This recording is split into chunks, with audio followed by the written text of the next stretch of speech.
Glória a Deus, aleluia.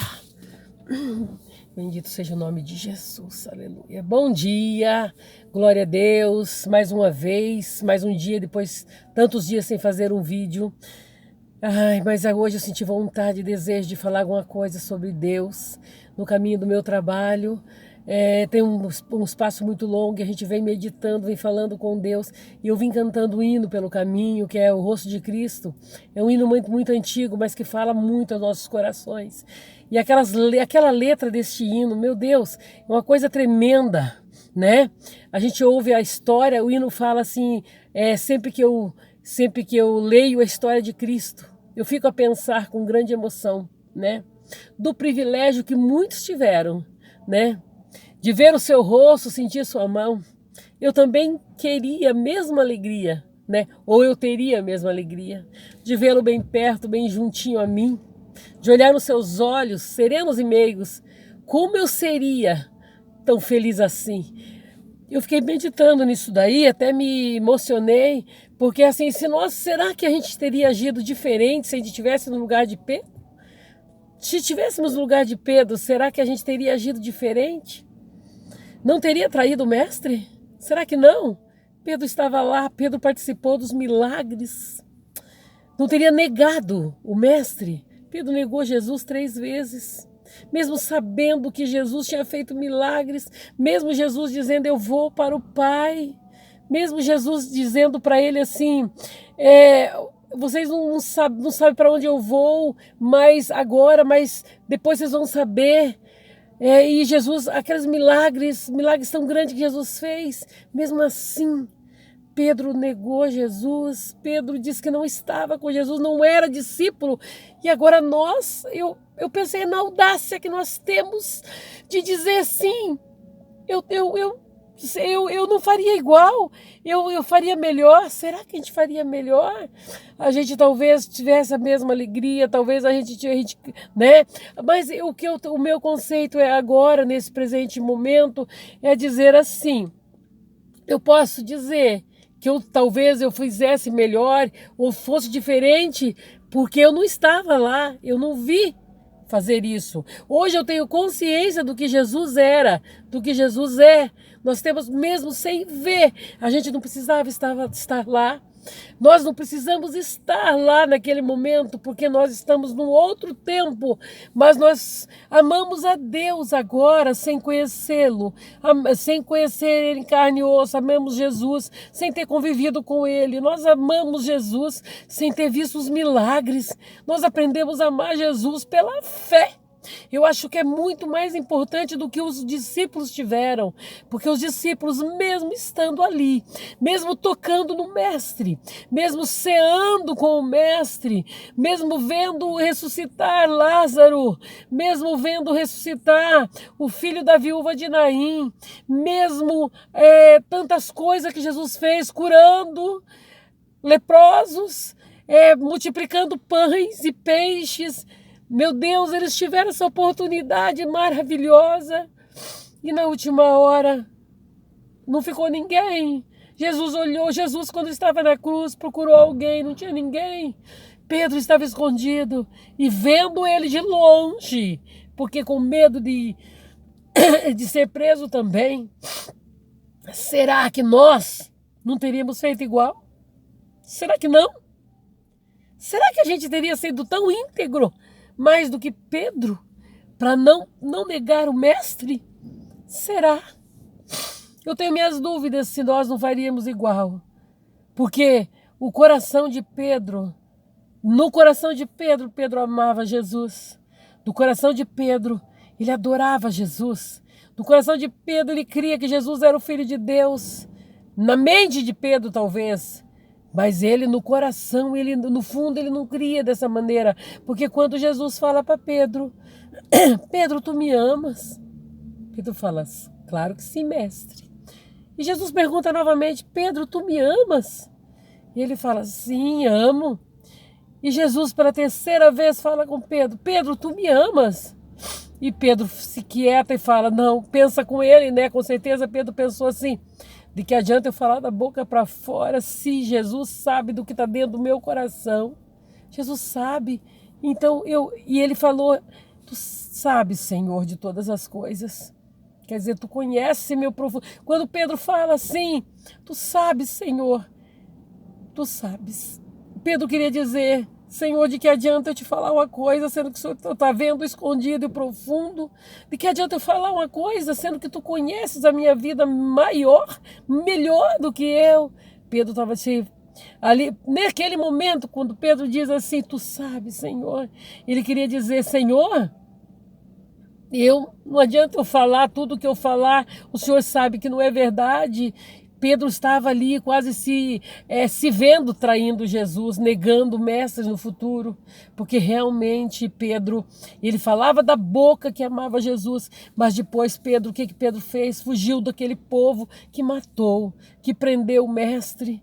E quando Jesus estava no Getsemane, sabendo que ia ser morto, porque Jesus sempre soube que a missão dele era essa.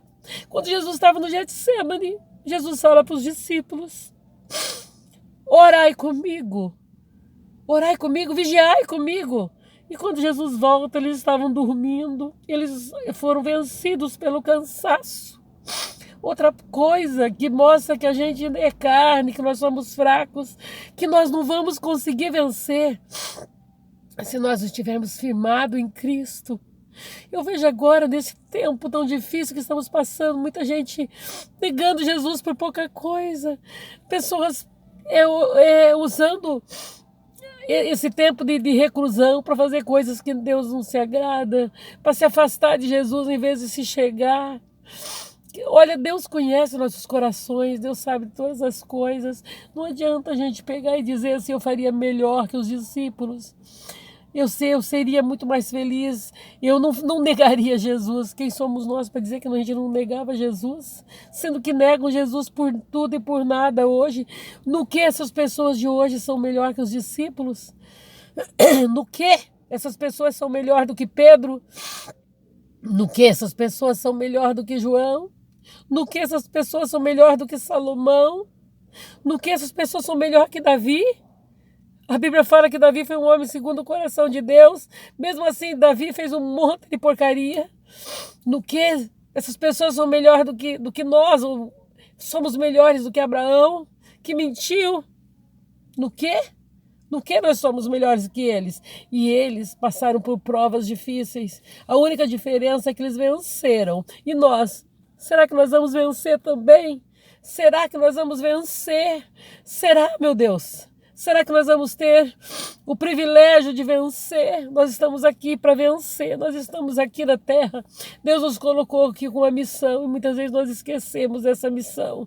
E essa missão é adorar a Deus, é servir a Deus, é ser diferente, é fazer a diferença, é estar neste mundo tão terrível, tão cheio de iniquidade, de lama, mas não sujar nossas vestes. Ou nós vemos tanta gente com as vestes manchadas, com as vestes sujas, com a boca suja, palavrões, canta hinos de Deus, louvor a Deus e canta coisas mundanas ao mesmo tempo. A Bíblia diz que de uma mesma fonte não pode jorrar dois tipos de água. Não pode ter água doce e água amarga ao mesmo tempo de uma pessoa só. Uma laranjeira produz laranja, não pode produzir limão ao mesmo tempo. A Bíblia diz que da árvore, do fruto, você conhece a árvore. Se nós estamos dando frutos maus, que tipo de árvore nós somos?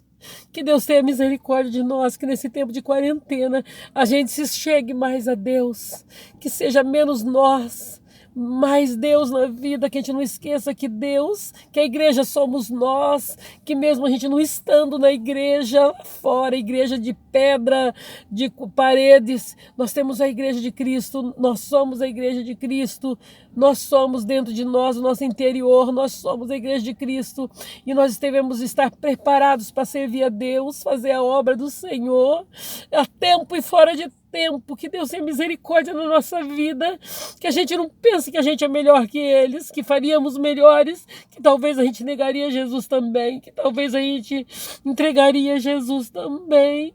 Que Deus tenha misericórdia na nossa vida.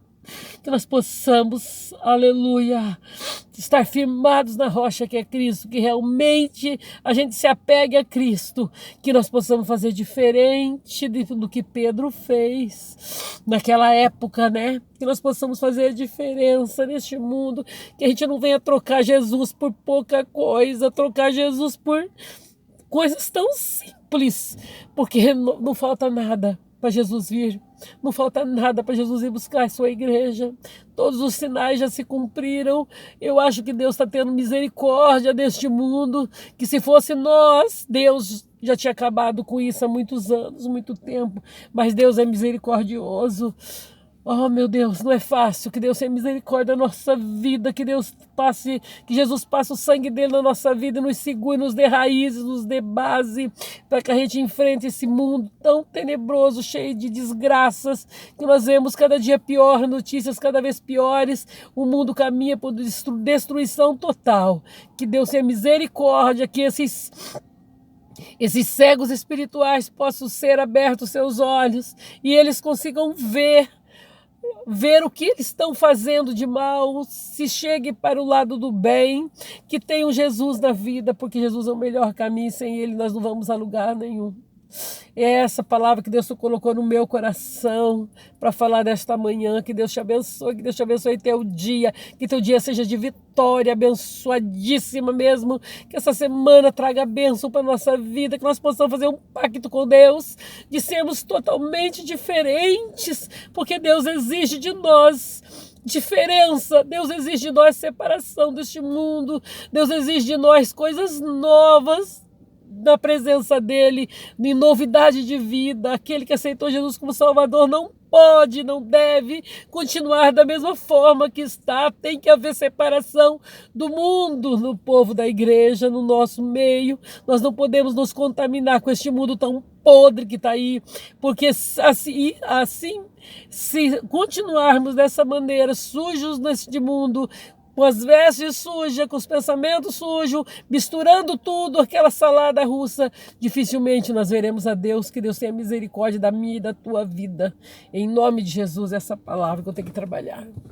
Deus te abençoe, em nome de Jesus.